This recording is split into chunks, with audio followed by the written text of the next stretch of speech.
ಗುಂಡ ನಿಜವಾದ ಕನ್ನಡಿಗ ಅಂದ್ರೆ ಯಾರು? ಇಂಗ್ಲಿಷ್ ಅಲ್ಲಿ ಫೇಲ್ ಆದವರು ಸರ್.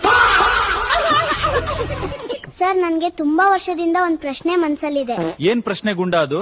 ಸರ್ ಈ ದೊಡ್ಡ ABCD ಸಣ್ಣ ABCD ಗಿಂತ ಎಷ್ಟು ವರ್ಷ ದೊಡ್ಡದು? ಗುಂಡ ಶಾಲೆಗೆ ಯಾಕೋ ಲೇಟು? ನಾನ್ ಬರ್ತಾ ಇರ್ಬೇಕಾದ್ರೆ ಒಬ್ರು 100 ರೂಪಾಯಿ ಕಳ್ಕೊಂಡಿದ್ರು ಸರ್. ಓ ನಿನ್ನ ಅವ್ರಿಗೆ ಆ 100 ರೂಪಾಯಿ ಹುಡುಕೊಡಕ್ಕೆ ಅವ್ರಿಗೆ ಸಹಾಯ ಮಾಡಿದ್ಯಾ? ಇಲ್ಲ ಸರ್, ನಾನ್ ಆ 100 ರೂಪಾಯಿ ಮೇಲೆ ನಿಂತ್ಕೊಂಡಿದ್ದೆ. ಇಂಗ್ಲಿಷ್ ಬಗ್ಗೆ ನಿಮ್ಗೇನಾದ್ರೂ ಡೌಟ್ಸ್ ಇದ್ರೆ ಕೇಳಿ. ಐ ಡೋಂಟ್ ನೋ ಅಂದ್ರೆ ಏನ್ ಸರ್? ನನಗ್ ಗೊತ್ತಿಲ್ಲ. ಇದೇ ನಿಮ್ಗ್ ಗೊತ್ತಿಲ್ಲ ಅಂದ್ಮೇಲೆ ಇನ್ನೇನ್ ಕೇಳೋದು? ಭೀಮಾ ಮರದಿಂದ ಕೆಳಗೆ ಬಿದ್ದನು, ಇದು ಯಾವ ಕಾಲ? ಪಾಪ ಭೀಮನಿಗೆ ಕೆಟ್ಟ ಕಾಲ ಸರ್. ಗುಂಡ 2 ಪುಸ್ತಕಕ್ಕೆ 2 ಪುಸ್ತಕ ಕೂಡಿಸಿದ್ರೆ ಎಷ್ಟು? 4 ಪುಸ್ತಕ ಸರ್.